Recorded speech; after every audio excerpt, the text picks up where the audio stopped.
Assalamualaikum warahmatullahi wabarakatuh. Selamat sore dan salam sejahtera untuk kita semuanya. Bapak, Ibu, wali murid, orang tua siswa kelas 11 TKJ yang saya hormatin.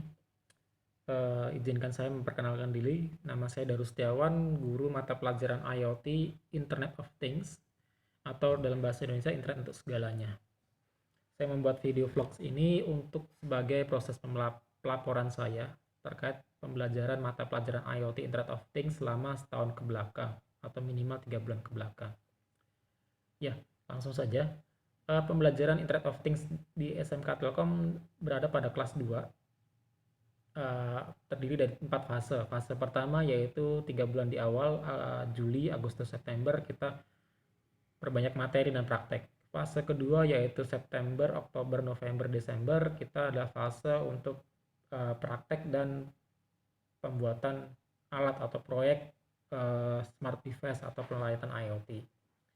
Fase berikutnya adalah fase pada semester ini ada 2 fase. Fase pertama yaitu fase untuk implementasi peralatan IoT itu dalam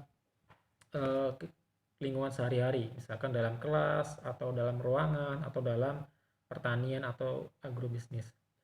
Fase selanjutnya yaitu fase terakhir, yaitu di mana kita bisa mengevaluasi penerapan teknologi itu. Diharapkan dengan evaluasi dan analisa itu kita bisa menciptakan karya ilmiah.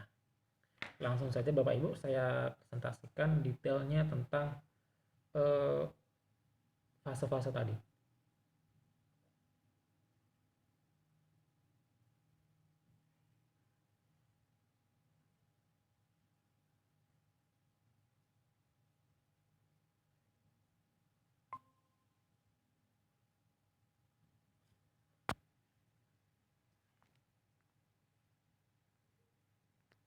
Ya, fase pertama tadi Bu, Juli, Agustus, September itu fase pemberian materi. Kita perbanyak materi dalam Google Classroom, sekaligus kita mulai juga proyeknya.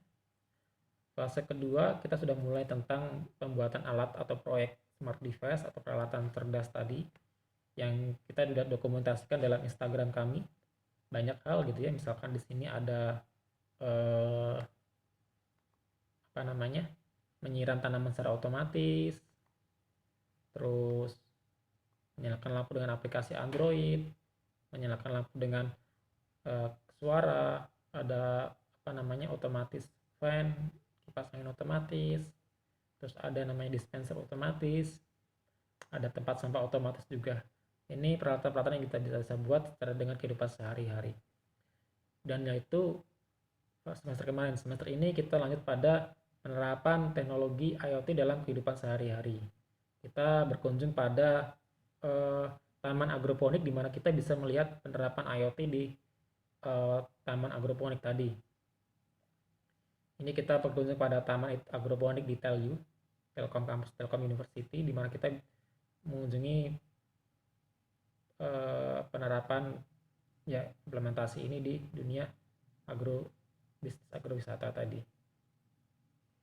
Selanjutnya juga kita berkunjung pada Research Center Telkom University, di mana kita mencoba melihat penerapan teknologi IoT pada smart home, smart class, atau smart city gitu ya, seperti itu. Sekaligus juga kita sudah mulai memulai fase kedua, yaitu mencoba untuk melakukan riset dan penelitian sebagai analisa dan evaluasi implementasi peralatan IoT pada lingkungan tadi. Harapannya memang bisa menghasilkan karya ilmiah gitu ya. Dan itu yang fase-fase yang kita lakukan. Dan selama pembelajaran dari rumah, atau kita lebih kenalnya dengan pada belajar dari rumah atau school from home, kita lebih banyak di classroom. Di classroom kita sudah punya kelas online, di mana kita bisa saling belajar, memberikan materi dan tugas, sekaligus sebagai pemberian istilahnya tools yang digunakan untuk bekerja atau belajar dari rumah. Yang pertama kita online IDE untuk coding dari manapun, GitHub sebagai untuk mengupload coding atau pemrograman, di mana GitHub ini membuka peluang bagi semua orang untuk berkolaborasi, bekerja bersama, membangun pemrograman. Yang terakhir yaitu kita juga perkenalkan dengan beberapa platform di mana mereka bisa berkomunikasi secara intens, di mana ada namanya Discord atau Microsoft Teams atau dan lain-lainnya, Travelo dan lain-lainnya.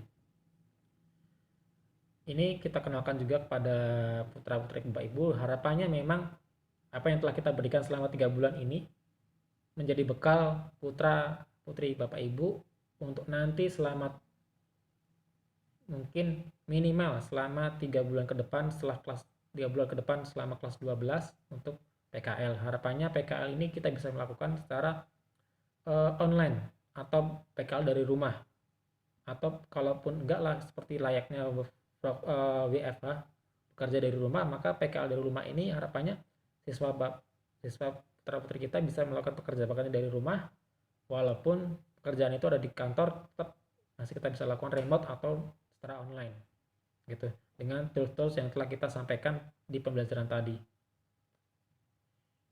Ya, mungkin itu saja yang bisa kita sampaikan terkait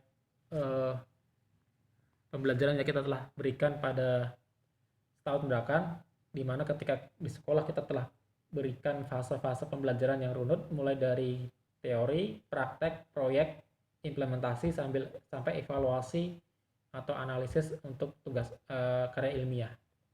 Dan selama pada musim pandemi ini, fase pandemi COVID-19 ini, kita juga memberikan materi sebagai bekal mereka mempersiapkan proses PKL from home atau school from home atau work from home, bekerja dari rumah, dengan tools daring online yang mendukung terhadap proses bekerja dari rumah tersebut.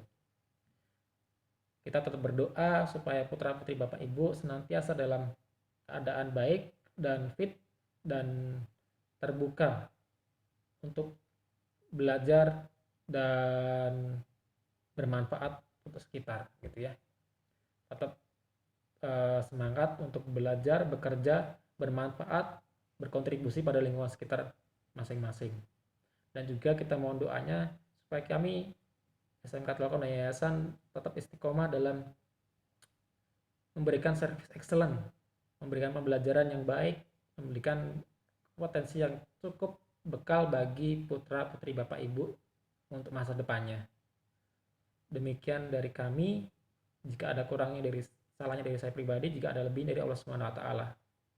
Atas nama Yayasan dan SMK Telkom, saya mengucapkan terima kasih atas kepercayaan Bapak Ibu dalam mensekolahkan atau saling bekerja sama dengan kami, sinergisitas antara pendidikan sekolah dan pendidikan keluarga, dengan harapan kita bisa menumbuhkan, menciptakan, mencerdaskan generasi bangsa, generasi muda yang menjadi harapan tumpuan kita ke depan. Terima kasih atas waktunya. Cukup sekian. Assalamualaikum warahmatullahi wabarakatuh.